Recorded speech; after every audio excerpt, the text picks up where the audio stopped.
এর আগের পার্টে আমরা বুটস্ট্র্যাপ 5 এর ভিজুয়ালি হিডেন নিয়ে কথা বলেছিলাম। দেন আজকের এই পার্টে আমরা বুটস্ট্র্যাপ 5 এর স্ট্যাশ লিঙ্ক নিয়ে কথা বলবো, যে জিনিসটা আমাদের জন্য অনেক বেশি ইম্পর্টেন্ট। বিশেষ করে আমরা যদি একটা ব্লগ টাইপের ওয়েবসাইট খুলতে চাই, তাহলে সেখানে আমাদের অনেক অনেক অনেক অনেক ব্লগ থাকবে। তো প্রত্যেকটা ব্লগের আন্ডারে একটা করে কার্ড থাকে। আমরা যদি কার্ডের হেডলাইনে, ইমেজে বা কন্টেন্টের ভিতরে আমরা ক্লিক করি, তাহলে আমাদের ফুল ব্লগটা ওপেন হবে। এমন যদি কোনো সিস্টেম করতে চাই, তাহলে আমাদের স্ট্যাশ লিঙ্কের প্রয়োজন পড়ে। তাই আজকের এই ভিডিওতে আমরা সম্পূর্ণ একটি কার্ড ডিজাইন করব এবং এই কার্ডের ভেতরে কিভাবে স্ট্যাশ লিঙ্ক ব্যবহার করে কার্ডের ইমেজে, কার্ডের হেডারে বা কার্ডের যে কোনো জায়গায় যদি আমরা ক্লিক করি, তাহলে আমাদের সেই শুধুমাত্র কার্ডের আন্ডারে যে লিঙ্কটা আছে সেই লিঙ্কই কাজ করবে, এমনটা করব। তো এই ভিডিওটা সম্পূর্ণ দেখার অনুরোধ রইল। চলুন শুরু করা যাক। This is Ishaan from Hablu programmer.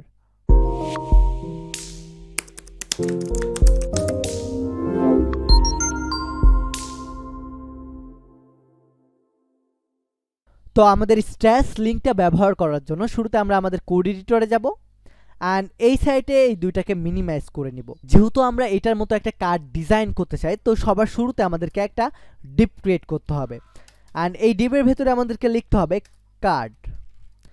দেন এটার পরে আমাদের ইনলাইন সিএসএস এর ভেতরে স্টাইল করতে হবে অ্যান্ড স্টাইলের ভেতরে আমাদের ওয়েট সেট করতে হবে 18 রেম। দেন এইটার আন্ডারে আমাদের একটা ইমেজ থাকবে, তো আমি ইমেজ ট্যাগ লিখবো অ্যান্ড এই ইমেজের ভেতরে আমাদের একটা ক্লাস থাকবে যেন ইমেজটাকে অনেক বড় না দেখায়। তো ইমেজটার নাম থাকবে card hyphen image hyphen top. এসআরসির ভেতরে আমি একটা গুগল থেকে ইমেজ নিয়ে নিচ্ছি। দেন এই ইমেজের পরে আমাদের আরও একটা ডিপ থাকবে অ্যান্ড এই ডিপের ভেতরে আমাদের থাকবে কার্ড বডি, বা এইটার ভেতরে মূলত আমাদের যাবতীয় কার্ডের বডিটা থাকবে। এটার জন্য আমি লিখবো card hyphen body.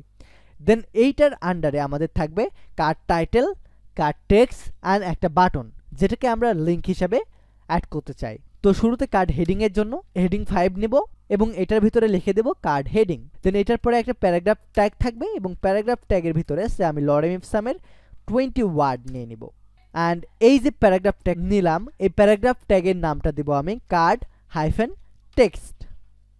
Then at the last আমাদের থাকবে আমাদের লিঙ্কটা বা রিড মোর যে বাটনটা আছে, সেই রিড মোর বাটনটা থাকবে।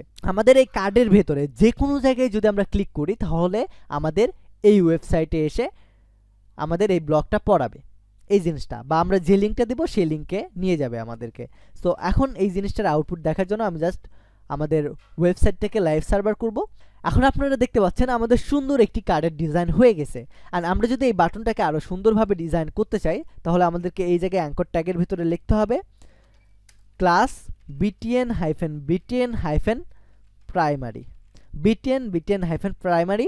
অ্যান্ড আমরা যদি এই কার্ডটাকে ক্লিকেবল করতে চাই, অর্থাৎ এই কার্ডে যখন আমি ক্লিক করব তখন আমাদের যে লিঙ্কটা দেওয়া হয়েছে সেই লিঙ্কে ভিজিট করবে, এই কাজটা করতে চাই, অর্থাৎ আমাদের মেইন এই ক্লাসের কাজটা যদি করতে চাই, আমাদের এই অ্যাঙ্কর ট্যাগের ভিতরে লিখতে হবে স্ট্যাশ হাইফেন লিঙ্ক।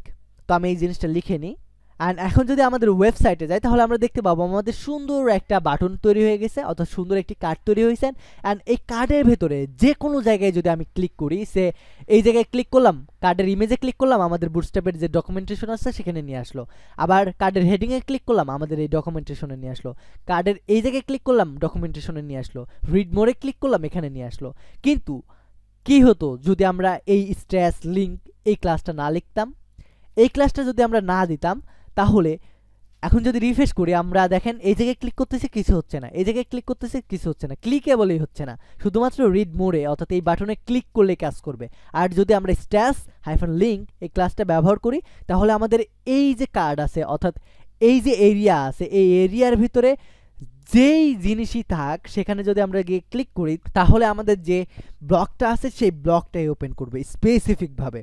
কিন্তু এই কাজটা করার সময় আমাদের আরও একটা জিনিস ফলো করতে হবে, যে আমাদের যে আইটেমটা আছে বা আমাদের যে কার্ডটা আছে, এই কার্ডের আন্ডারে যেন আমাদের দুইটা লিঙ্ক না থাকে। অর্থাৎ একসাথে যদি দুইটা লিঙ্ক থাকে, তাহলে কিন্তু এরা মারামারি লাগাই দেবে। অর্থাৎ এখানে একটা ব্লক দিচ্ছেন আর আরেকটা ব্লক এখানে দিচ্ছেন, তাহলে এখানে কার্ডের ক্লিক করলে, অর্থাৎ কার্ডের যে কোনো জায়গায় ক্লিক করলে যে কোনো একটা ওপেন হবে, দুইটা হবে না। সুতরাং একটা কার্ডের ভিতর চেষ্টা করবেন একটাই লিঙ্ক দেওয়ার, আর একটার বেশি প্রয়োজন পড়েও না।